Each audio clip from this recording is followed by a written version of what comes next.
ॐ सहनाववतु सहनौ भुनक्तु सह वीर्यङ्करवावहै तेजस्विनावधीतमस्तु मा विद्विषावहै। ॐ शान्ति शान्ति शान्तिः।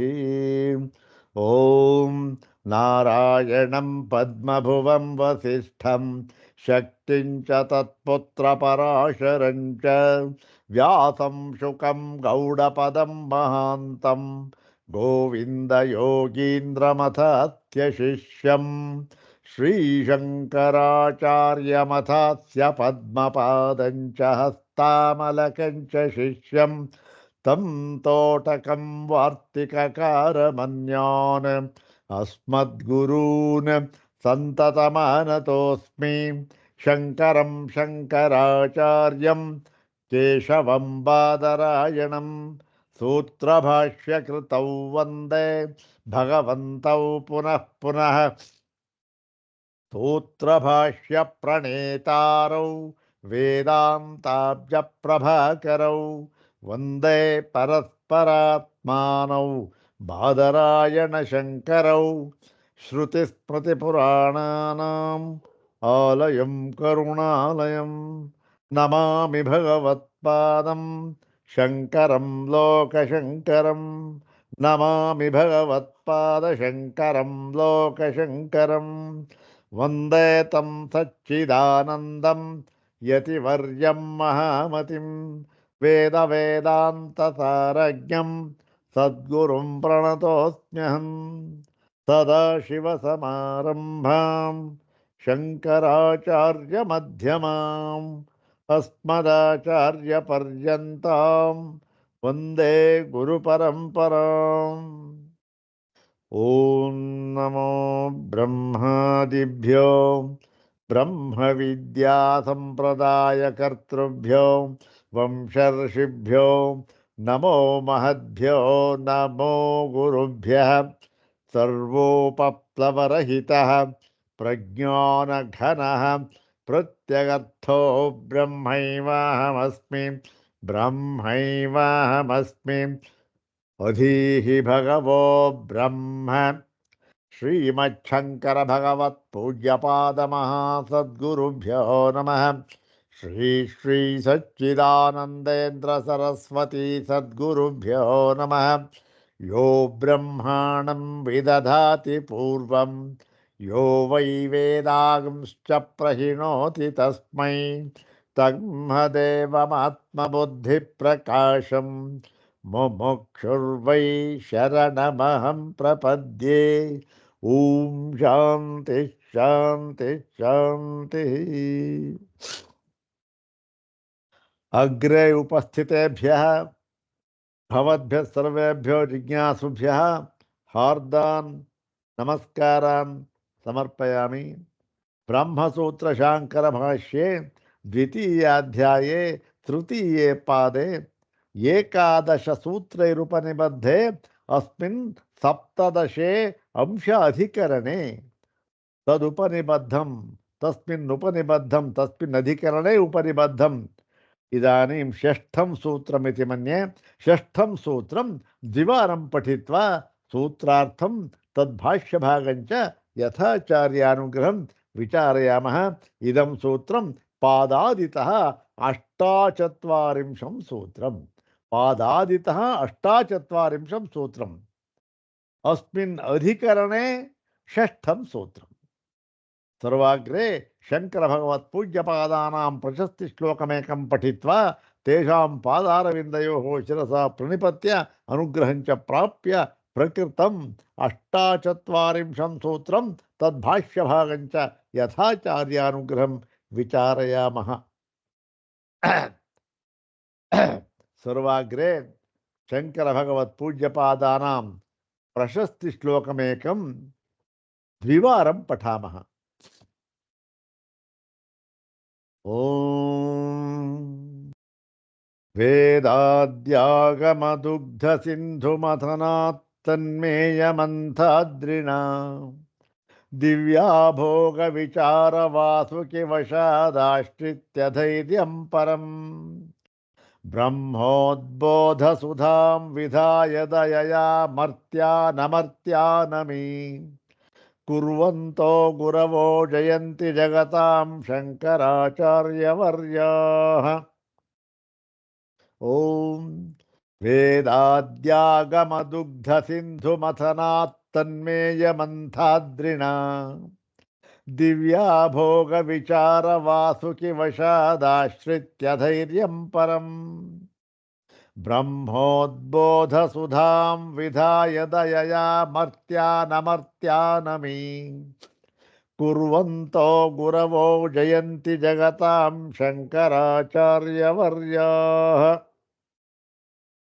ಅಥ ಶ್ರೀಮಚ್ಛಂಕರ ಭಗವತಃ ಕೃತೌ ಶಾರೀರಕಮೀಮಾಂಸಾ ಭಾಷ್ಯೆ ದ್ವಿತೀಯೇ ಅವಿರೋಧಾಧ್ಯಾಯೇ ತೃತೀಯೇ ಪಾದೆ ಸಪ್ತದಶಂ ಏಕಾದಶ ಸೂತ್ರಾತ್ಮಕಂ ಅಂಶಾಧಿಕರಣಂ ಓಂ ಅಂಶೋ ನಾನಾವ್ಯಪದೇಶಾದನ್ಯಥಾ ಚಾಪಿ ದಾಶಕಿತವಾದಿತ್ವಮಧೀಯತ ಏಕೆ ಓಂ ಮಂತ್ರವರ್ಣಾಚ್ಚ ಓಂ ಅಪಿ ಚ ಸ್ಮರ್ಯತೆ ಓಂ ಪ್ರಕಾಶಾದಿವನ್ನೈವಂ ಪರಃ ಓಂ ಸ್ಮರಂತಿ ಚ ಓಂ ಅನುಜ್ಞಾಪರಿಹಾರೌ ದೇಹ ಸಂಬಂಧ ಜ್ಯೋತಿರಾದಿವತ್ ಓಂ ಅಸಂತತೇಶ್ಚಾವ್ಯತಿಕರಃ ಓಂ ಆಭಾಸ ಏವ ಚ ಓಂ ಅದೃಷ್ಟಾನಿಯಮಾತ್ ಓಂ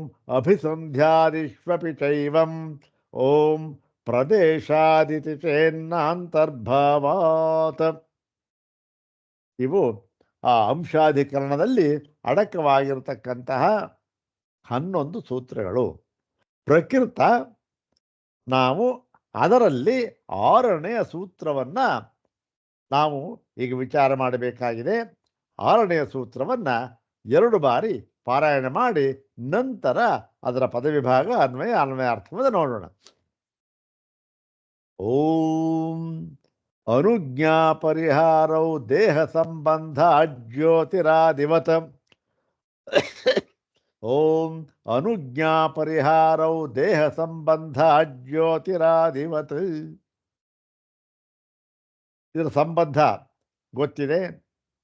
ಅಂಶ ಅಂಶಿ, ಪರಮಾತ್ಮನು ಅಂಶಿ, ಜೀವರುಗಳು ಅಂಶರು ಅಂತ ಸಿದ್ಧ ಮಾಡಿದ್ದಾಯಿತು. ಹಾಗಾಗಿ ಬಿಟ್ರೆ ಈ ಒಂದು ಅಂಶದಲ್ಲಿ ಇರತಕ್ಕಂತಹದ್ದು ಅಂಶಿಗೆ ಬರಬೇಕಲ್ಲ.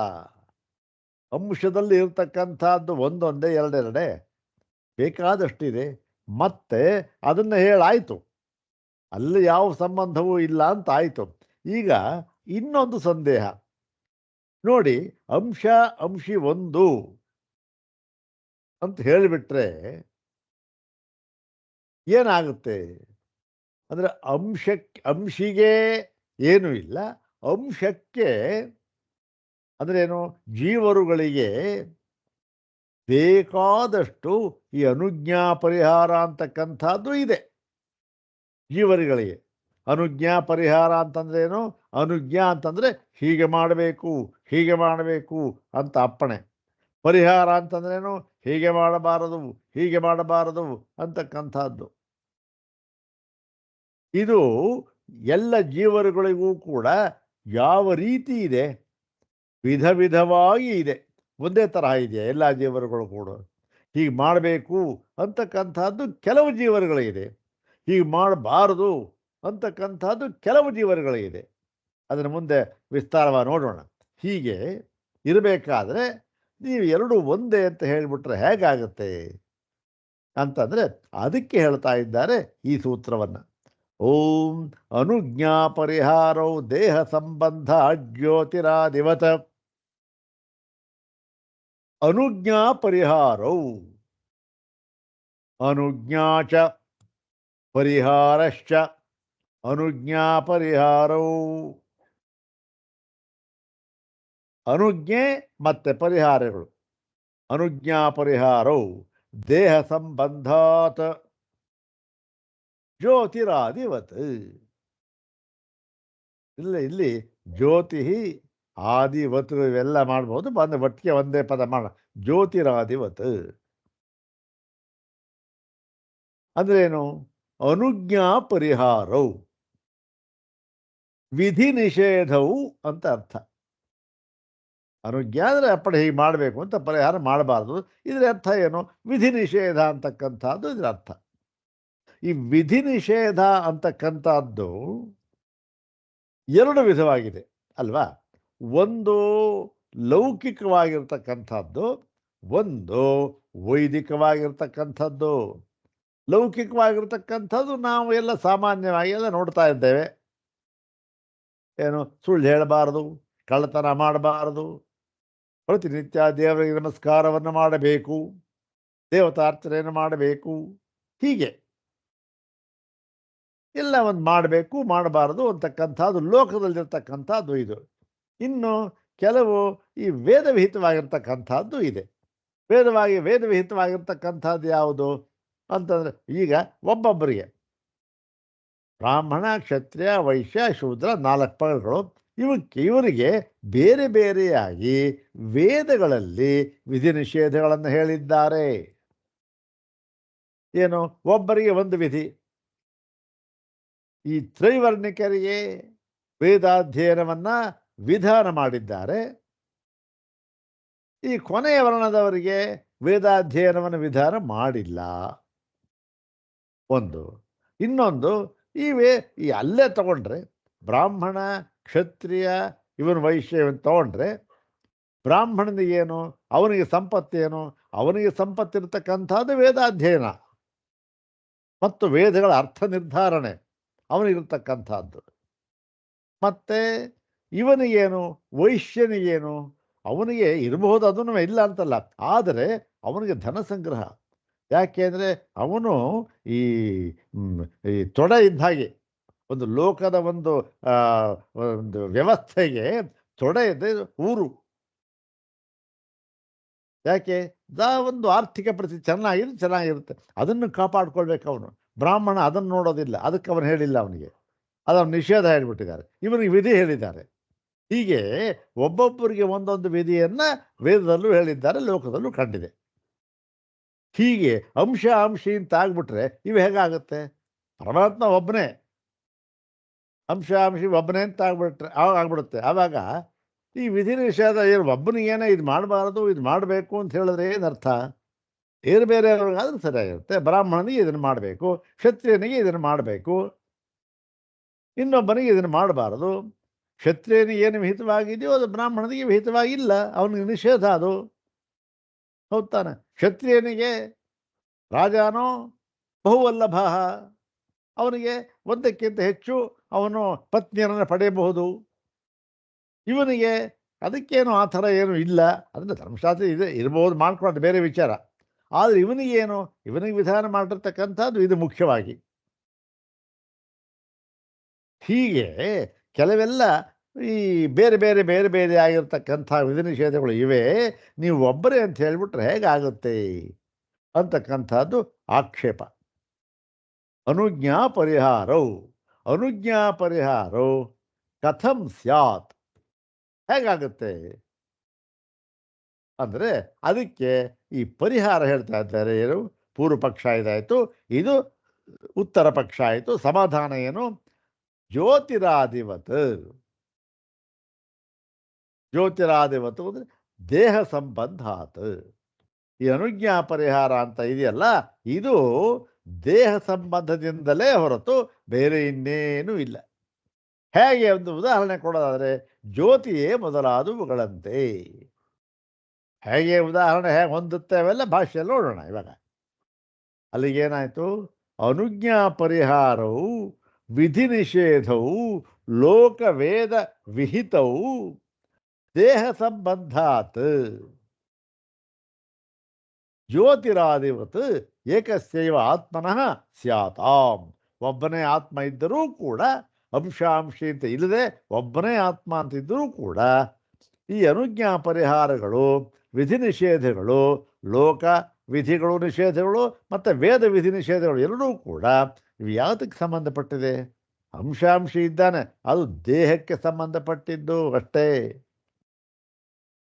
ಹೇಗೆ ಅಂತಂದರೆ ಈ ಜ್ಯೋತಿಯೇ ಮೊದಲಾದವುಗಳಂತೆ ಅಂತ ಹೇಳಿದ್ರು. ಇದಕ್ಕೆ ಇದನ್ನು ನಮಗೇನು ಅರ್ಥವಾಗೋದಿಲ್ಲ. ಇದಕ್ಕೆ ಭಾಷ್ಯವನ್ನೇ ನೋಡಬೇಕು. ನೋಡೋಣ. ಅಲ್ಲಿ ಏನಾಯಿತು, ಈ ಒಂದು ಅರ್ಥ ತಾತ್ಪರ್ಯ ಏನಾಯಿತು ನೋಡಿ. ಅನುಜ್ಞಾ ಪರಿಹಾರಗಳು ಲೋಕದಲ್ಲಿಯೂ ವೇದದಲ್ಲಿಯೂ ವಿಹಿತವಾಗಿರುವ ವಿಧಿ ನಿಷೇಧಗಳು ಯಾವುದು? ಅನುಜ್ಞಾ ಪರಿಹಾರಗಳು. ಅವು ದೇಹಕ್ಕೆ ಸಂಬಂಧಪಟ್ಟಿರುವುದರಿಂದ, ಅದು ಕೇವಲ ಯಾವುದಕ್ಕೆ ಸಂಬಂಧಪಟ್ಟಿದೆ? ದೇಹಕ್ಕೆ ಸಂಬಂಧಪಟ್ಟಿದೆ ಅಷ್ಟೇ. ಆದ್ದರಿಂದ ಜ್ಯೋತಿಯೇ ಮೊದಲಾದವುಗಳಂತೆ ಒಬ್ಬನೇ ಆಗಿರತಕ್ಕಂತಹ ಆತ್ಮನಿಗೆ ಆಗಬಹುದಾಗಿದೆ ಅಂತ ಹೇಳಿದ್ರು. ಇದರ ಒಂದು ಏನು ವಿವರಣೆಯನ್ನು ಭಾಷೆಯಲ್ಲಿ ನೋಡೋಣ. ಈಗೇನಾಯಿತು, ಈಗ ಈ ಒಂದು ಸೂತ್ರಕ್ಕೆ ನಮಗೆ ಅರ್ಥ ಆಯಿತು. ಈ ಸೂತ್ರ ಇನ್ನೊಂದು ಬಾರಿ ಹೇಳ್ಕೊಂಡ್ಬಿಡೋಣ. ಓಂ ಅನುಜ್ಞಾ ಪರಿಹಾರವು ದೇಹ ಸಂಬಂಧ ಜ್ಯೋತಿರಾದಿವತ್. ಓಂ ಅನುಜ್ಞಾ ಪರಿಹಾರವು ದೇಹ ಸಂಬಂಧ ಜ್ಯೋತಿರಾದಿವತ್. ಇದು ಪದವಿ ವಿಭಾಗ ಮಾಡಲಿಲ್ಲ, ಆಯ್ತು. ಅನುಜ್ಞಾ ಪರಿಹಾರವು ದೇಹ ಸಂಬಂಧಾತ್ ಜ್ಯೋತಿರಾದಿವತ್ ಅಂದ್ಬಿಟ್ಟು ಇದು ತ್ರಿಪದಾತ್ಮಕಮಿದಂ ಸೂತ್ರಂ ಅಷ್ಟೇ. ಭಾಷ್ಯ ನೋಡೋಣ. 164ನೇ ಭಾಷ್ಯ ಭಾಗ. ಅತ್ರಾಹ, ಯಾರಲ್ಲಿ? ಪೂರ್ವಪಕ್ಷಿ. ಪೂರ್ವಪಕ್ಷಿ ಅವನು ಆಕ್ಷೇಪ ಮಾಡ್ತಕ್ಕಂಥ ಅವನು ಹೇಳ್ತಾನೆ ಇಲ್ಲಿ ಏನು? ಅತ್ರಾಹ ಯದಿ ತರ್ಹಿ ಏಕ ಏವ ಸರ್ವೇಷಾಂ ಭೂತಾನಾಮಂತರಾತ್ಮ ಸ್ಯಾತ್ ಕಥಂ ಅನುಜ್ಞಾ ಪರಿಹಾರವು ಸ್ಯಾತಾಂ ಲೌಕಿಕೌ ವೈದಿಕೌ ಚ ಇತಿ. ಅಲ್ಲ ಸ್ವಾಮಿ, ನೀವು ಹಿಂದೆ ಏನು ಅಂಶಾಂಶ ಭಾವವನ್ನು ಹೇಳಿದ್ರಿ, ಜೀವನ ಯಾವುದೊಂದು ಧರ್ಮವೂ ಕೂಡ ಇವರಿಗೆ ಎಂಟೋದಿಲ್ಲ ಅಂತ ಹೇಳಿದ್ರಿ, ಅದೇನೋ ಹೇಳಿದ್ರಿ, ಆಯಿತು ಬಿಡಿ, ಪರವಾಗಿಲ್ಲ. ಈಗ ಈ ವೇದದಲ್ಲಿ ಲೋಕದಲ್ಲಿ ವಿಹಿತವಾಗಿರ್ತಕ್ಕಂಥ ನಿಷೇಧವಾಗಿರ್ತಕ್ಕಂಥ ಅನುಜ್ಞಾ ಪರಿಹಾರಗಳು ಹೇಗೆ ಹೊಂದುತ್ತೆ ಅಲ್ವೇ? ವೇದದಲ್ಲಿ ವಿಹಿತವಾಗಿದೆ, ಈ ಲೋಕದಲ್ಲಿ ವಿಹಿತವಾಗಿದೆ ಅನುಜ್ಞಾ ಪರಿಹಾರಗಳು, ವಿಧಿ ನಿಷೇಧಗಳು. ಇದು ಏನಾಗಿದೆ? ಈ ಅಂಶ ಇದೆಯಲ್ಲ, ಅಂಶರು ಯಾರು? ಅಂಶರು ಜೀವರುಗಳು. ಆ ಅಂಶರುಗಳಿಗೆ ವಿಧ ವಿಧವಾಗಿ ಇದೆ, ಒಂದೇ ತರಹವಾಗಿಲ್ಲ. ಒಬ್ಬೊಬ್ಬ ಅಂಶಕ್ಕೆ ಒಂದೊಂದು ಥರ ವಿಧಿ ನಿಷೇಧಗಳು. ಹಾಗಿರುವಾಗ ನೀವು ಒಂದೇ ಅಂತ ಅಂದ್ಬಿಟ್ರೆ ಈ ವಿಧಿ ನಿಷೇಧ ಎರಡೂ ಕೂಡ ಒಂದೇ ಬಾರಿ ಒಬ್ಬನಿಗೆ ಆದಾಗ ಆಯ್ತದೆ, ಹೇಗೆ ಸಾಧ್ಯ? ಆಗೋಲ್ಲ. ವೇದವನ್ನು ಅಧ್ಯಯನ ಮಾಡಬೇಕು ಅಂತಲೂ ಒಂದು ವಿಧಿ, ಮಾಡಬಾರದು ಅಂತಲೂ ಒಂದು ವಿಧಿ, ಎರಡೂ ಕೂಡ ಒಬ್ಬನಿಗೆ ಹೇಗಾಗತ್ತೆ ಸ್ವಾಮಿ? ಮಾಡಬೇಕು ಅಂತ ವಿಧಿ, ಮಾಡಬಾರದು ನಿಷೇಧ, ಒಬ್ಬರಿಗೆ ಹೇಗೆ ಮಾಡಬೇಕು ಅಂತ ಹೇಳಬೇಕು, ಮಾಡಬಾರದು ಅಂತ ಹೇಳಬೇಕು. ಹೀಗೆ ಇದು ವಿಧಿಗೂ ಹೊಂದುತ್ತೆ, ನಿಷೇಧಕ್ಕೂ ಹೊಂದುತ್ತೆ. ಅನುಜ್ಞಾ ಪರಿಹಾರ ಹೇಗೆ? ಯದಿತರ್ಹಿ ಏಕೈವ ಸರ್ವೇ, ಒಬ್ಬನೇ ಎಲ್ಲ ಭೂತಗಳು ಎಲ್ಲ ಇರತಕ್ಕಂತಹ ಪ್ರಾಣಿವರ್ಗಕ್ಕೂ ಕೂಡ ಅಂತರಾತ್ಮ ಅಂದ್ರೇನು? ಅವಳ ಒಳಗೆ ಇರತಕ್ಕಂಥ ಸ್ವರೂಪಭೂತವಾಗಿರ್ತಕ್ಕಂತಹ ಒಬ್ಬನೇ ಆತ್ಮ ಅಂತ ನೀವು ಹೇಳಿಬಿಟ್ರೆ, ಅನುಜ್ಞಾ ಪರಿಹಾರ ವಿಧಿ ನಿಷೇಧಗಳು ಈ ಲೌಕಿಕವಾಗಿಯೂ ಇದೆ, ವೈದಿಕವಾಗಿಯೂ ಇದೆ. ಅದು ಹೇಗೆ ಇವನಿಗೆ ಅನ್ವಯಿಸುತ್ತೆ? ಇದು ಸಮಂಜಸವಾಗುತ್ತೆಯೇ ಅಂತ ಹೇಳಿದ್ರೆ ಅದಕ್ಕೆ ಉತ್ತರವನ್ನು ಹೇಳ್ತಾ ಇದ್ದಾರೆ. ನನುಚ ಅಂಶೋ ಜೀವೋ ಈಶ್ವರಸ್ಯ ಇತ್ಯುಕ್ತಂ. ಅಲ್ಲಪ್ಪ, ನಾವು ಹಿಂದೆ ಹೇಳಿದ್ವಲ್ಲ, ಏನಂತ? ಒಬ್ಬನೇ ಆತ್ಮ ಸರಿ ಆಯಿತು, ಅವನ ಅಂಶ ಈ ಎಲ್ಲ ಜೀವರುಗಳು ಅಂತ ಹೇಳಿದ್ವಲ್ಲ. ಅಲ್ಲಿಗೇನಾಯಿತು? ತದ್ಭೇದಾಚ ಅನುಜ್ಞಾ ಪರಿಹಾರವು ತದಾಶ್ರಯವು ಅವ್ಯತಿಕೀರ್ಣವು ಉಪಪದ್ಯೇತೆ. ಹೀಗೆ ಅಂಶ ಜೀವ ಅಂತ ಹೇಳಿದ್ವಿ, ಅಂಶಿ ಪರಮಾತ್ಮ ಅಂತ ಹೇಳಿದ್ವಿ. ಎರಡಕ್ಕೂ ಭೇದ ಹೇಳಿದ್ರಲ್ಲಪ್ಪ ನಾವು. ಭೇದ ಹೇಳಿದ ಮೇಲೆ ಇವಂದೇ ಬೇರೆ ಅವಂದೇ ಬೇರೆ. ಇವನ ಧರ್ಮ ಇವನಿಗೆ, ಅವನ ಧರ್ಮ ಅವನಿಗೆ. ಹಾಗಾಗಿಬಿಟ್ಟು ತದ್ಭೇದಾಚ್ಚ, ಏನು ಭೇದ? ಅಂಶಾಂಶಿ ಭಾವ, ಅಂಶಾಂಶಿ ಭೇದವನ್ನು ಹೇಳಿದ್ವಿ ನಾವು. ಹೇಳಿಬಿಟ್ಟು ಏನು ಅನುಜ್ಞಾ ಪರಿಹಾರವು ಅನುಜ್ಞಾ ಪರಿಹಾರ ವಿಧಿ ನಿಷೇಧ ತದಾಶ್ರಯವು ಅಂದರೆ ಅವರವರಿಗೆ ಆಶ್ರಯವಾಗಿರ್ತಕ್ಕಂಥದ್ದು. ಯಾವುದಕ್ಕೆ?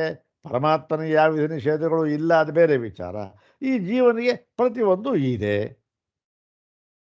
ಇವನು ಇಬ್ಬರು ಬೇರೆ, ಇವನು ಅಂಶ, ಅವನು ಅಂಶಿ, ಇಬ್ಬರಿಗೂ ಬೇರೆ ಬೇರೆ. ಹಾಗಿರುವಾಗ ಈ ಲೌಕಿಕ ವೈದಿಕವಾದ್ದು ಆಗಬಹುದು ಅಂತ ಅನ್ನೋದ್ರಲ್ಲಿ ಸಂಶಯ ಏನಿದೆ ಅಂದ್ಬಿಟ್ಟು ಕಿಮತ್ರ ಚೋದ್ಯತೆ, ಯಾಕೆ ನೀವು ಆಕ್ಷೇಪಣೆ ಮಾಡ್ತಾ ಇದ್ದೀರಾ ಅಂತ ಹೇಳಿದ್ರೆ, ಉಚ್ಯತೆ, ಇದಕ್ಕೆ ಪೂರ್ವ ಪಕ್ಷಿ ಹೇಳ್ತಾ ಇದ್ದಾನೆ. ಉಚ್ಯತೆ, ನೋಡಿ ಸ್ವಾಮಿ, ಇದಕ್ಕೋಸ್ಕರ, ಈ ಕಾರಣಕ್ಕೋಸ್ಕರ ಅಂಥೇಳಿ, ನೈತದೇವಂ, ನೀವು ಹೇಳೋ ಹಾಗಿಲ್ಲ ಸ್ವಾಮಿ. ಏನು ನೀವು ಹೇಳ್ತಾ ಇದ್ದೀರಿ? ಅಂಶ ಅಂಶಿ ಅಂತ ವಿಭಾಗ ಮಾಡಿ ಹೇಳಿದ್ದೇವೆ. ಅಂಶ ಅಂಶಿ, ಅಂಶನೇ ಬೇರೆ ಅಂಶನೇ ಬೇರೆ ಅಂತ ಹೇಳಿಬಿಟ್ಟಿದ್ದೇವೆ. ಆದ್ದರಿಂದ ಇದರಲ್ಲಿ ಆಕ್ಷೇಪಣೆ ಮಾಡತಕ್ಕಂಥ ಏನಿದೆ? ಅಂಶ ಧರ್ಮ ಅಂಶಕ್ಕೆ, ಅಂಶಿ ಧರ್ಮ ಅಂಶಿಗೆ. ಆಕ್ಷೇಪಣೆ ಏನಪ್ಪ ಅಂತ ಹೇಳಿದ್ರೆ, ಹಾಗಲ್ಲ ಸ್ವಾಮಿ, ಅಂಶ ಅಂಶಿ ಅಂತ ನೀವು ಹೇಳಿದ್ರಿ, ಆದರೆ ಏನು ಹೇಳಿದ್ರಿ ಅದನ್ನು ಹೇಳ್ತಾ ಇದ್ದಾರೆ. ನೈತದ ಈ ಥರ ಅಲ್ಲ ಅನ್ನೋದು. ಅನಂಶತ್ವಮಪಿ ಜೀವಸ್ಯ ಅಭೇದವಾದಿನ್ಯ ಶ್ರುತಯ ಪ್ರತಿಪಾದಯಂತಿ. ಅನಂಶತ್ವಮಪಿ ಅಂದರೆ ಏನು? ಈ ಈ ಜೀವರುಗಳು ಅಂತ ಯಾರಿದ್ದಾರೆ ಅವರು ಅಂಶವಲ್ಲ, ಅನಂಶ. ಪರಮಾತ್ಮನಿಗೆ ಈ ಜೀವರುಗಳು ಅಂಶಸ್ವರೂಪರಾಗಿ ಇಲ್ಲ ಅಂತ ಹೇಳಿ ಅಭೇದವನ್ನು ಹೇಳತಕ್ಕಂತಹ ಶ್ರುತಿಗಳೂ ಕೂಡ ಇವೆ. ಅಭೇದವನ್ನು ಶ್ರುತಿಗಳು ಪ್ರತಿಪಾದನೆ ಮಾಡುತ್ತಿವೆ. ನೀವು ಹೇಳಿಬಿಟ್ರಿ, ಓ ಅಂಶ ಅಂಶಿ ಭೇದ, ಅಂಶ ಧರ್ಮ ಅಂಶಕ್ಕೆ, ಅಂಶಿ ಧರ್ಮ ಅಂಶಿಗೆ ಅಂದ್ಬಿಟ್ರಲ್ಲ ಸ್ವಾಮಿ. ಏನಿದೆ ಸ್ವಾಮಿ ಶ್ರುತಿಯಲ್ಲಿ? ಶ್ರುತಿಯಲ್ಲಿ ಈ ಅಂಶ ಅಂಶಿ ಎನ್ನುವ ಭೇದವನ್ನು ಅಲ್ಲಗಳೆದು ಏನು ಹೇಳ್ತಾರೆ? ಜೀವನುಗಳು ಪರಮಾತ್ಮನ ಅಂಶ ಅಂತ ಏನಲ್ಲ, ಅಂಶವೇ ಅಲ್ಲ, ಜೀವನಿಗೂ ಪರಮಾತ್ಮನಿಗೂ ಯಾವ ಭೇದವೂ ಇಲ್ಲವೇ ಇಲ್ಲ ಅಂತ ಹೇಳ್ತಾ ಇದ್ದಾರೆ. ಒಂದೇ. ನೀವು ಹೇಳ್ತಾ ಇದ್ದೀರಿ ಎರಡು ಬೇರೆ ಬೇರೆ, ಅದಕ್ಕೆ ಆಗ್ಬೋದು ಕಣೆ ಅಂತ ಹೇಳ್ತಾ ಇದ್ದೀರಿ. ಹೇಗೆ ಸ್ವಾಮಿ ಒಂದತ್ತೆ ಅಂತ ಹೇಳಿ ಇಲ್ಲಿ ಏನು ಹೇಳ್ತಾ ಇದ್ದಾರೆ? ಈ ಜೀವ ಮತ್ತು ಪರಮಾತ್ಮ ಇಬ್ಬರು ಒಂದೇ ಅಂತ ಹೇಳ್ತಕ್ಕಂಥ ಶ್ರುತಿಗಳು ಇವೆಯಲ್ಲ ಸ್ವಾಮಿ. ಒಂದೇ ಅಂತ ಆಗಿಬಿಟ್ರೆ ಎರಡೆರಡು ವಿರುದ್ಧವಾದ ಧರ್ಮಗಳು ಹೇಗಾಗುತ್ತೆ ಒಂದಕ್ಕೇನೆ? ಹೌದ್ ತಾನೆ? ಒಂದೇ ಒಂದು ವ್ಯಕ್ತಿ ಅಂತ ಆಗಿಬಿಟ್ರೆ ಅವನಿಗೆ ವಿರುದ್ಧವಾದ ಧರ್ಮಗಳು ಏಕಾಲ ಹೇಗೆ ಹೊಂದತ್ವೆ? ಅಧ್ಯಯನ ಮಾಡಬೇಕು ಅಂತ ವಿಧಿಯ, ಅಧ್ಯಯನ ಮಾಡಬಾರದು ಅಂತ ನಿಷೇಧವ? ಎರಡು ಒಬ್ಬರಿಗೆ ಹೇಗೆ ಸಾಧ್ಯ ಆಗುತ್ತೆ? ಮಾಡಬೇಕು, ಎರಡು ಹೋದೆ. ಆದ್ದರಿಂದ ಏನಾಗುತ್ತೆ? ಇದು ಅಂಶಾಂಶಿ ಭಾವವನ್ನು ಹೇಳಿಲ್ಲ ಸ್ವಾಮಿ, ಕೇವಲ ಅಭೇದವನ್ನು ಹೇಳತಕ್ಕಂಥ ಶ್ರುತಿ ಬೇಕಾದಷ್ಟು ಇದೆಯಲ್ಲ, ಅದಕ್ಕೇನು ಹೇಳ್ತೀರಾ ಅಂದ್ಬಿಟ್ಟ. ಯಾವುದಪ್ಪ ಅದು ಅಂತ ಕೇಳಿದ್ರು. ಅದಕ್ಕೆ ಹೇಳ್ತಾ ಇದ್ದೆ ನೋಡಿ, ಒಂದೊಂದಾಗಿ ಹೇಳ್ತಾರೆ. ತೈತ್ತಿರಿಯ ಶ್ರುತಿ ತತ್ ಸೃಷ್ಟ್ವಾ ತದೇವಾನುಪ್ರಾವಿಶತ್ ಅಂತ ಹೇಳಿ. ತತ್ ಸೃಷ್ಟ್ವಾ ತದೇವಾನುಪ್ರಾವಿಶತ್, ಸೃಷ್ಟಿ ಮಾಡಿದ ಪರಮಾತ್ಮ ಮತ್ತು ತತ್, ತತ್ ಅಂತಂದ್ರೇನು? ಎಲ್ಲ ನಾಮರೂಪಾತ್ಮಕವಾದ ಎಲ್ಲವನ್ನೂ ಕೂಡ ಸೃಷ್ಟಿ ಮಾಡಿ ತದೇವ, ಆ ನಾಮರೂಪಾತ್ಮಕವಾಗಿರತಕ್ಕಂಥ ಎಲ್ಲವನ್ನೂ ಕೂಡ ಇವನು ಪ್ರವೇಶ ಮಾಡಿದನು ಅಂತ ಇದೆ. ಅಂದ್ರೇನು? ಇವನೇ ಸೃಷ್ಟಿ ಮಾಡ್ದ, ಇವನೇ ಪ್ರವೇಶ ಮಾಡ್ದ, ಭೇದ ಏನು ಬಂತು ಸ್ವಾಮಿ? ಅದಕ್ಕೇನಾಡಿ ತೈತ್ರಿಯಲ್ಲಿ ಬರ್ತಕ್ಕಂಥ ಮಾತು, ಇದಂ ಸರ್ವಂ ಯದಿದಂ ಕಿಂಚ ತತ್ ಸೃಷ್ಟ. ತತ್ ಅಂದ್ರೇನು? ಇದಂ ಸರ್ವಂ, ಇವೆಲ್ಲವನ್ನೂ ಕೂಡ, ಯದಿದಂ ಕಿಂಚ, ಇದಂ ಸರ್ವಂ ಅಸೃಜತ ಯದಿದಂ ಕಿಂಚ, ಎಲ್ಲವನ್ನು ಯಾವುದು ಇದು ಎಲ್ಲವನ್ನು ಮಾಡಿ ಅವೆಲ್ಲವನ್ನೂ ಕೂಡ ಪ್ರವೇಶ ಮಾಡಿದ. ಒಂದು ಇನ್ನೊಂದು ಬೃಹದಾರಣ್ಯಕಾಯ, ನಾಣ್ಯೋತೋಸ್ತಿ ದ್ರಷ್ಟ ಅತಃ. ಅತಃ ಅಂತನೇನು? ಪರಮಾತ್ಮನಃ, ಅತಃ ಅಸ್ಮಾತ್ ಪರಮಾತ್ಮನಃ ಅನ್ಯ ದ್ರಷ್ಟ ನಾಸ್ತಿ. ಪರಮಾತ್ಮನಿಗಿಂತ ಭಿನ್ನವಾಗಿ ಇನ್ನೊಬ್ಬ ದೃಷ್ಟ ಎನ್ನುವವನು ಇಲ್ಲ. ಏಕತ್ವವನ್ನು ಹೇಳಿದ್ದಾರೆ ಸ್ವಾಮಿ. ಮತ್ತೆ ಬೃಹದಾರಣ್ಯಕ, ಇನ್ನು ಈ ಬೃಹದಾರಣ್ಯಕ ಕಠೋಪನಿಷತ್ತಿನಲ್ಲೂ ಈ ಮಾತು ಬರುತ್ತೆ. ಮೃತ್ಯೋ ಸಮೃತ್ಯುಮಾಪ್ನೋತಿ ಯೈಹ ನಾನೇವ ಪಶ್ಯತಿ ಅಂತಕ್ಕಂಥದ್ದು. ಯಾವುದು? ಮೃತ್ಯೋ ಸಮೃತ್ಯುಮಾಪ್ನೋತಿ ಯೈಹವ ನಾನೇವ ಪಶ್ಯತಿ.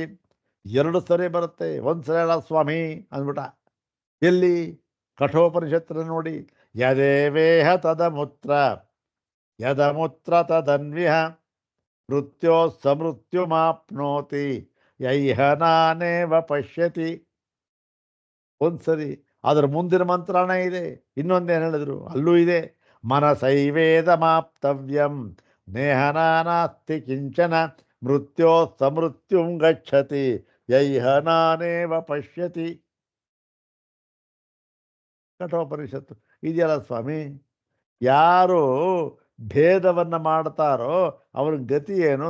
ಮೃತ್ಯೋ ಸಮೃತ್ಯುಂ ಅಂದರೆ ಮೃತ್ಯುವಿನ ಮೇಲೆ ಮೃತ್ಯು, ಮೃತ್ಯುವಿನ ಮೇಲೆ ಮೃತ್ಯು ಅಂದರೆ ಪದೇ ಪದೇ ಪದೇ ಪದೇ ಹುಟ್ಟೋದು ಸಾಯೋದು, ಹುಟ್ಟೋದು ಸಾಯೋದು ಆಗ್ತಾನೇ ಇರುತ್ತೆ. ಅದಕ್ಕೆ ಒಳಪಟ್ಟೇ ಇದ್ದಾನವನು ಅಂತ ಹೇಳಿ ಅವನಿಗೆ ಅವನಿಗೆ ಈ ಒಂದು ದೋಷವನ್ನು ಹೇಳಿ ಏಕತ್ವವನ್ನು ಸಿದ್ಧ ಮಾಡಿದ್ದಾರೆ.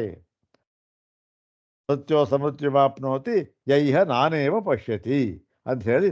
ಇನ್ನು ಪ್ರಸಿದ್ಧವಾದ ವಾಕ್ಯ ತತ್ವಮಸಿ, ನೀನು ಬೇರೆ ಅಲ್ಲಯ್ಯ, ಅದೇ ನೀನಾಗಿದ್ದೀಯೇ. ಇದು ಸ್ಪಷ್ಟವಾಗಿ ಏಕತ್ವವನ್ನು ಹೇಳಿದ್ರು. ಅದೇ ನೀನಾಗಿದ್ದೀಯೇ ಅಂತ ಹೇಳಿ. ಮತ್ತು ನೀನು ನೀನು ಇಲ್ಲಂತ ಹೇಳಿ ಅಹಂ ಬ್ರಹ್ಮಾಸ್ಮಿ, ನಾನೇ ಬ್ರಹ್ಮವಾಗಿದ್ದೇನೆ, ನಾನು ಬ್ರಹ್ಮವಾಗಿದ್ದೇನೆ ಅಂತ ಹೇಳಿ. ಇತ್ಯೇವಂ ಜಾತೀಯ ಕಾಹ. ಇದ್ಯಾವುದಿವೆಲ್ಲ? ಇದು ಅಭೇದ ಶ್ರುತಯ. ಇತ್ಯೇವಂ ಜಾತೀಯಕಾಹ ಅಭೇದ ಶ್ರುತಯ. ಇವೆಲ್ಲ ಕೂಡ ಅಭೇದ ಶ್ರುತಿಗಳು. ಇವಿಷ್ಟೆಲ್ಲ ಇವೆ. ಅದಕ್ಕೆ ಸಿದ್ಧಾಂತರು ಹೇಳ್ತಾ ಇದ್ದಾರೆ, ಅಲ್ಲಪ್ಪ ಇದೆ ಸರಿ ಆಯಿತು, ಆದರೆ ನಾನು ಭೇದ ಅವಗಮಾಭ್ಯಾಂ ಅಂಶತ್ವಂ ಸಿದ್ಧ್ಯತಿ ಇತ್ಯುಕ್ತಂ. ಇಲ್ಲಿ ನೋಡಿ, ನಾವು ಹೇಳಿದ್ವಲ್ಲಪ್ಪ ಇವೆಲ್ಲ ಯಾಕೆ ಅಂದರೆ ಭೇದ ಮತ್ತು ಅಭೇದ ಎರಡೂ ತಿಳಿದು ಬರ್ತಾ ಇದೆಯಲ್ಲಪ್ಪ. ನೀನೇನೋ ಒಂದು ಹೇಳಿಬಿಟ್ಟೆ, ಯಾವುದು? ಅಭೇದವನ್ನು ಹೇಳತಕ್ಕಂಥ ಶ್ರುತಿಯೆಲ್ಲ ಉದಾಹರಣೆ ಮಾಡಿಬಿಟ್ಟೆ. ಆದರೆ ನಾವು ಹಿಂದೆ ಹೇಳಿದ್ದೇವಲ್ಲ, ಭೇದವನ್ನು ಹೇಳತಕ್ಕಂಥ ಶ್ರುತಿಯು ಇದೆ ಅಂತ ಹೇಳಿದ್ದೇವಲ್ಲ, ಬೇಕಾದಷ್ಟು. ಅದನ್ನು ಅನ್ವಯಿಸ್ಕೋ ಅಂತ ಹೇಳಿದ್ರು. ಏನು? ನಾನು ಭೇದಾಭೇದ ಅವಗಮಾಭ್ಯಾಂ ಅಂದರೆ ಅವಗಮಾಭ್ಯಾಂ ದ್ವಿವಚನ. ಭೇದ ಎರಡೂ ಕೂಡ ನಮ್ಮ ಶ್ರುತಿಗಳಿಂದ ತಿಳಿದು ಬರ್ತಾ ಇದೆ. ಶ್ರುತಿ ಹೇಳ್ತಾ ಇದೆ ಎರಡನ್ನೂ ಕೂಡ. ಹಾಗಾಗಿ ಅಂಶತ್ವ ಸಿದ್ಧವಾಯ್ತಲ್ಲ. ಭೇದ ಅಭೇದ ಎರಡೂ ಹೇಳ್ತಾ ಇದೆ. ಭೇದ ಹೇಳ್ತಕ್ಕಂಥ ಶ್ರುತಿ ಇದೆ, ಭೇದ ಹೇಳ್ತಕ್ಕಂಥ ಶ್ರುತಿ ಅಂಶತ್ವ ಸಿದ್ಧ ಆಯಿತು ಅಷ್ಟೇ. ಅದಕ್ಕೆ ಹೇಳ್ತಾನವನು, ಸ್ವಾಮಿ ಏನು ಹೇಳ್ತಾ ಇದ್ದೀರ ಸ್ವಾಮಿ? ಭೇದ ಎರಡೂ ಹೇಳ್ತಕ್ಕಂಥ ಶ್ರುತಿಗಳು ಇವೆ, ಒಪ್ಕೊಳ್ಳೋಣ. ಆದರೆ ಏನಾಗಿದೆ? ನೀವು ಹೇಳುವಾಗ ಆಗಬಹುದಾಗಿತ್ತು. ಇಲ್ಲ. ಏನಪ್ಪ ಅದು ಅಂದರೆ ಸ್ಯಾದೇತ ದೇವಂ, ಹೀಗಾಗಬಹುದಾಗಿತ್ತು. ಏನೋ ಭೇದ ಎರಡೂ ಹೇಳಿದ್ದಾರೆ, ಅಂಶತ್ವವನ್ನು ಒಪ್ಕೋಬಹುದಾಗಿತ್ತು. ಆದರೆ ಏನಾಗಿದೆ ಗೊತ್ತೇನು? ಯದಿ ಉಭಾವಪಿ ಭೇದಾಭೇದೌ ಪ್ರತಿಪಿಪಾದಯಿಷಿತೌ ಸ್ಯಾತಾಂ. ಇದು ಶ್ರುತಿಗೆ ಭೇದ ಹೇಳಿದೆ, ಹೇಳಿದ್ದರೂ ಕೂಡ ತಾತ್ಪರ್ಯದಿಂದ, ಅಂದ್ರೇನು? ಸೈದ್ಧಾಂತಿಕವಾಗಿ ಇದು ಸಿದ್ಧಾಂತ ಎಂಬುದಾಗಿ ಪರಮಾರ್ಥ ದೃಷ್ಟಿಯಿಂದ ಭೇದ ಅಭೇದ ಎರಡನ್ನು ಹೇಳಿದ್ದಿದ್ದರೆ ಆಗ ನೀವು ಹೇಳಿದ್ರೆ ಒಪ್ಕೋಬೋದಾಗಿತ್ತು. ಓ, ಎರಡನ್ನು ಹೇಳಿಬಿಟ್ಟಿದೆ ಶ್ರುತಿ ಅಂತ. ಎರಡನ್ನು ಯಾವಾಗ ಹೇಗೆ ಹೇಳಿದ್ದಿದ್ರೆ? ಎರಡನ್ನೂ ಕೂಡ ಪರಮಾರ್ಥ ದೃಷ್ಟಿಯಿಂದ ಹೇಳಿದ್ದಿದ್ದರೆ ಆಗ ಒಪ್ಕೋಬಹುದಾಗಿತ್ತು. ಆದರೆ ಏನು ಆದಿಲ್ಲ ಹೇಗೆ ಹೇಳಿಲ್ಲ. ಶ್ರುತಿಗೆ ಯಾವುದು ಇಷ್ಟವಾಗಿದೆ, ಯಾವುದನ್ನು ಪರಮಾರ್ಥ ದೃಷ್ಟಿಯಿಂದ ಹೇಳುವುದಕ್ಕೆ ಹೊರಟಿದೆ ಶ್ರುತಿ ಅಂದರೆ ಅದು ಹೇಳ್ತಾ ಇದ್ದಾರೆ ನೋಡಿ, ಅಭೇದ ಏವತು ಅತ್ರ ಪ್ರತಿಪಿಪಾದಯಿಷಿತಃ. ಎರಡೂ ಹೇಳಿದ್ದಾರೆ ಸ್ವಾಮಿ, ಆದರೂ ಕೂಡ ಪರಮಾರ್ಥ ದೃಷ್ಟಿಯಿಂದ ಏನನ್ನು ಹೇಳಿದ್ದಾರೆ? ಅಭೇದ ಏವ, ಅಭೇದ ಏವ, ಅಭೇದವನ್ನೇ ಎಲ್ಲ ಶ್ರುತಿಗಳು ಕೂಡ ಹೇಳುವುದಕ್ಕೆ ಇಷ್ಟಪಡುತ್ತಿವೆ. ಶ್ರುತಿಗಳೆಲ್ಲದಕ್ಕೂ ಇದು ಹೇಳೋದನ್ನೇ ಪರಮಾರ್ಥ, ಅದಕ್ಕೆ ಇರೋದು. ಮತ್ತು ಭೇದ ಭೇದ ಹೇಳಿರತಕ್ಕಂಥದ್ದು ಈ ಅಭೇದವನ್ನು ಮುಮುಕ್ಷು ಜನಗಳಿಗೆ, ಜಿಜ್ಞಾಸು ಜನಗಳಿಗೆ ತಿಳಿಯಪಡಿಸುವುದಕ್ಕೋಸ್ಕರ ಅಷ್ಟೇ. ಯಾಕೆ? ನಾವೆಲ್ಲ ಭೇದ ಪ್ರಪಂಚದಲ್ಲಿ ಇದ್ದೇವಲ್ಲ, ಆದ್ದರಿಂದ ಇದನ್ನು ಅನುವಾದ ಮಾಡಿಕೊಂಡು ಇದರ ಮೂಲಕ ಅಭೇದವನ್ನೇ ಪ್ರತಿಪಾದನೆ ಮಾಡಬೇಕೆಂಬುದು ಶ್ರುತಿಗೆ ಇಷ್ಟವಾದದ್ದು. ಅದನ್ನು ಮಾಡ್ತಾ ಇದೆ. ಅದು ಭೇದವ ಹೇಳಿಬಿಟ್ಟಿದ್ದಾರೆ ಅಂದರೆ ಹೇಳಿದ್ದಾರೆ. ಭೇದ ಹೇಳಿರ್ತಕ್ಕಂಥದ್ದು ಅಭೇದವನ್ನು ಸಿದ್ಧ ಮಾಡುವುದಕ್ಕಾಗಿ ಹೇಳಿದ್ದದು, ಪರಮಾರ್ಥ ದೃಷ್ಟಿಯಿಂದ ಹೇಳಿಲ್ಲ. ಹೌದು ತಾನೆ ಸ್ವಾಮಿ, ಒಪ್ಕೋತೀರಾ? ಓಹೋ, ಸರಿಯಪ್ಪ. ಮತ್ತೆ ಹಾಗಿದ್ರೆ ಸಿದ್ಧ ಆಯ್ತಲ್ಲ, ಪರಮಾರ್ಥ ದೃಷ್ಟಿಯಿಂದ ಒಬ್ಬನೇ ಆದಮೇಲೆ ಈ ಅನುಜ್ಞಾ ಪರಿಹಾರ ಹೇಗೆ ಹೊಂದುತ್ತೆ ಅಂತಂದರೆ, ಪರಮಾತ್ಮ ಅಭೇದ ಏವತು ಅತ್ರ ಪ್ರತಿಪಿಪಾದಯಿಷಿತಃ ಅಂದ್ರೆ ಏನು? ಪ್ರತಿಪಿಪಾದಯಿಷಿತಃ ಅಂತಂದ್ರೆ ಏನು? ಪ್ರತಿಪತ್ತುಂ ಇಷ್ಟಃ, ಪ್ರತಿಪಿಪಾದಯಿಷಿತಃ ಮಾತು. ಬ್ರಹ್ಮಾತ್ಮತ್ವ ಪ್ರತಿಪತ್ತೌ ಪುರುಷಾರ್ಥ ಸಿದ್ಧೇ. ಮತ್ತೆ ಇದು ಅಭೇದವನ್ನೇ ಪರಮಾರ್ಥದಿಂದ ಎಲ್ಲ ಶ್ರುತಿಗಳಿಗೂ ಕೂಡ ಹೇಳುವ ಇಚ್ಛೆ ಇದೆ. ಅದೇ ಹೇಳ್ತಕ್ಕಂಥದ್ದು. ಯಾತಕ್ಕೆ ಅಂತಂದರೆ ಬ್ರಹ್ಮಾತ್ಮ ಪ್ರತಿಪತ್ತೌ ಪುರುಷಾರ್ಥ ಸಿದ್ಧೇ ಅಂದ್ರೇನು? ಈ ಬ್ರಹ್ಮಾತ್ಮತ್ವ ಪ್ರತಿಪತ್ತವು ಅಂದರೆ ಐಕಾತ್ಮ್ಯವಾದ ಆ ಬ್ರಹ್ಮವೇ ನಾನಾಗಿದ್ದೇನೆ, ಅಹಂ ಬ್ರಹ್ಮಾಸ್ಮಿ ಎನ್ನುವ ಅನುಭವ ಪರ್ಯಂತವಾದ ಜ್ಞಾನವಾದರೆ ಏನಾಗುತ್ತೆ? ಆಗ ಪುರುಷಾರ್ಥ ಸಿದ್ಧೇ, ಪುರುಷಾರ್ಥವು ಸಿದ್ಧಿಯಾಗುತ್ತದೆ. ಇಲ್ಲಿ ಪುರುಷಾರ್ಥ ಅಂತಂದ್ರೆ ಏನು? ಪುರುಷಾರ್ಥ ಅಂದರೆ ಒಂದೇ ಒಂದು, ಅದೇ ಮೋಕ್ಷ. ಇನ್ನು ಮಿಕ್ಕಿದ್ದು ಪುರುಷಾರ್ಥ ಅಲ್ಲವೇ ಅಲ್ಲ. ಅದೇನು ಉಪಚಾರಕ್ಕಾಗಿ ಪುರುಷಾರ್ಥ ಅಂತ ಹೇಳಬೇಕಷ್ಟೆ. ಉಪಚಾರಕ್ಕೋಸ್ಕರ ಹೇಳಿದ ಮಾತು ಪುರುಷಾರ್ಥ ಅಂತ. ಧರ್ಮಾರ್ಥ ಕಾಮಗಳಿಗೆ, ಧರ್ಮಾರ್ಥ ಕಾಮಗಳು ಪುರುಷಾರ್ಥವಲ್ಲ. ಪುರುಷಾರ್ಥ ಅಂದ್ರೇನು? ಪುರುಷೈ ಅರ್ಥ್ಯಂತೆ ಇತಿ ಪುರುಷಾರ್ಥ, ಪುರುಷನಿಂದ ಬಯಸಲ್ಪಡ್ತಕ್ಕಂಥದ್ದು. ಪುರುಷ ಅಂದರೆ ಬರೀ ಗಂಡಸರು ಅಂತಾರೆ, ಮನುಷ್ಯರಿಂದ ಬಯಸಲ್ಪಡ್ತಕ್ಕಂಥದ್ದು.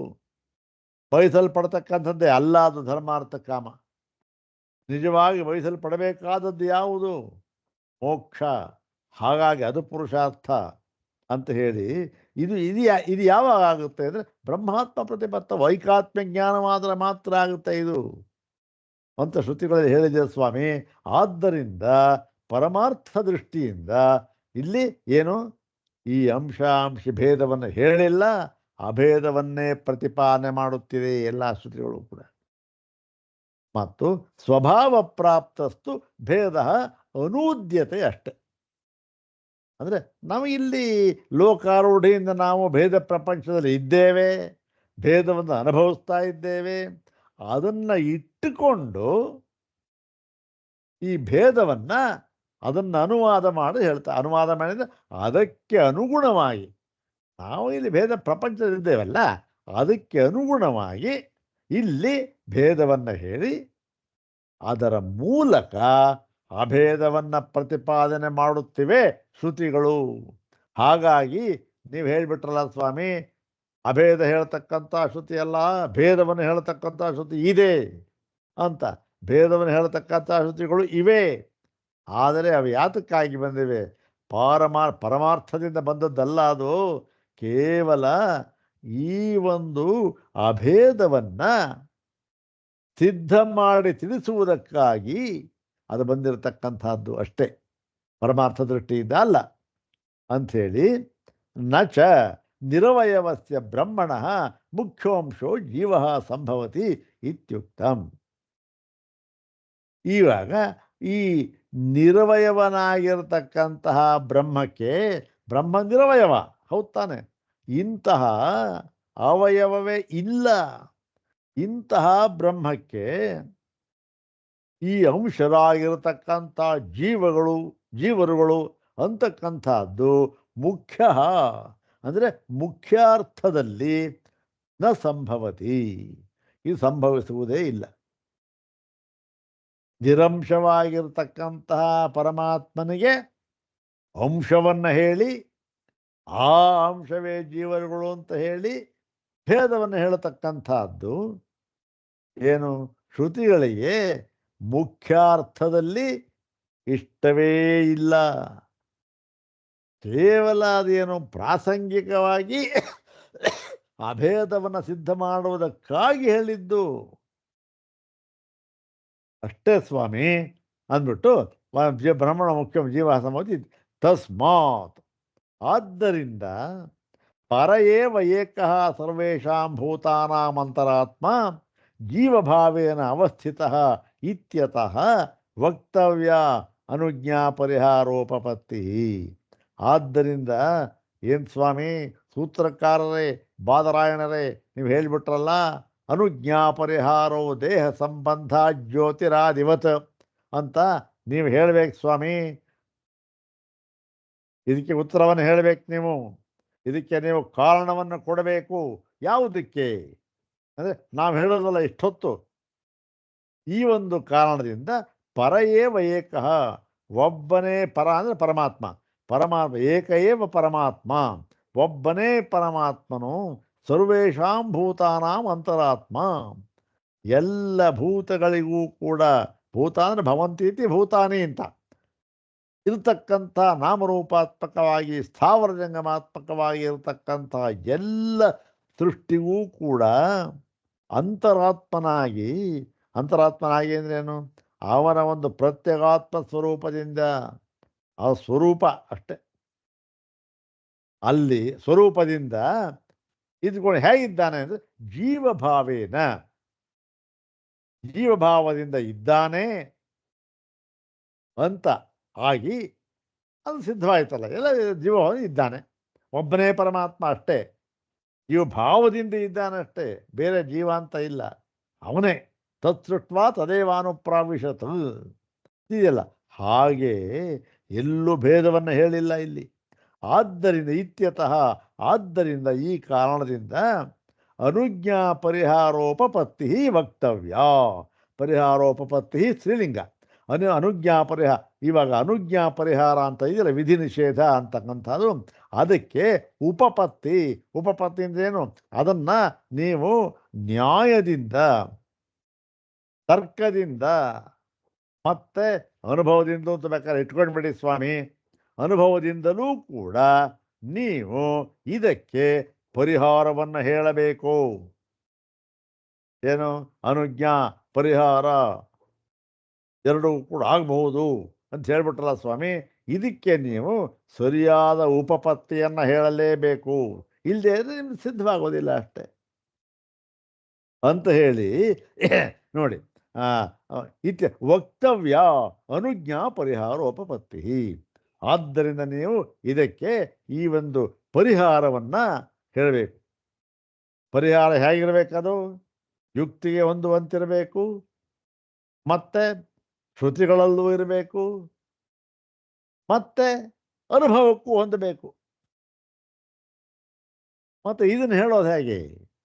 ಯಾಕೆ ಪರಮಾತ್ಮ ನಮ್ಮ ಕಣ್ಣಿಗೆ ಕಾಣಿಸಲ್ಲ, ಜೀವಾತ್ಮ ಅಂತಕ್ಕಂಥ ಬಿದ್ದಾನೆ ಅಂತಕ್ಕಂಥ ನಮಗೆ ಯಾರು ಕಣ್ಣಿಗೆ ಕಾಣಿಸಲ್ಲ, ಬಟ್ ಅನುಭವ ಆಗ್ತಾ ಇದೆ. ಇದನ್ನು ಹೇಗೆ ಹೇಳೋದು? ಪರಮಾತ್ಮ ಇಲ್ಲವೇ ಇಲ್ಲ ಅಂದರೆ ಯಾವಾಗ ಪ್ರತ್ಯಕ್ಷಕ್ಕೆ ಸಿಕ್ಕೋದಿಲ್ಲವೋ ಇರ್ತಕ್ಕಂಥ ಇನ್ನೊಂದು ಪ್ರಮಾಣ ಏನು, ಅನುಮಾನ. ಅನುಮಾನಕ್ಕೆ ಒಂದು ಮುಖ್ಯವಾದ ಅಂಶ ಯಾವುದು, ದೃಷ್ಟಾಂತ. ಅನುಮಾನಕ್ಕೆ ದೃಷ್ಟಾಂತ ಇದ್ದೇ ಇರಬೇಕು. ಹೀಗಾಗಿ ಇಲ್ಲೇನು ಹೇಳ್ತಾ ಇದ್ದಾರೆ, ಮುಂದೆ ಸೂತ್ರಕಾರರು ಅನುಜ್ಞಾ ಪರಿಹಾರ ಹೇಗಿರಬೇಕು ಅಂತ ಆಕ್ಷೇಪಕ್ಕೆ ಅಂದ್ಬಿಟ್ಟು ಅದಕ್ಕೆ ಉತ್ತರವನ್ನು ಹೇಳ್ತಾ ಇದ್ದಾರೆ. ದೇಹ ಸಂಬಂಧಾತ್, ದೇಹ ಸಂಬಂಧದಿಂದ ಅದು ಮುಂದೆ ಇರೋದನ್ನ ವಿವರವಾಗಿ ನೋಡೋಣ.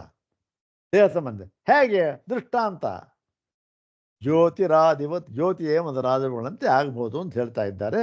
ಅದನ್ನು ಮುಂದಿನ ಭಾಗದಲ್ಲಿ ನೋಡೋಣ. ಓಂ ಶಾಂತಿ ಶಾಂತಿ ಶಾಂತಿ. ಓಂ ತತ್ಸತ್.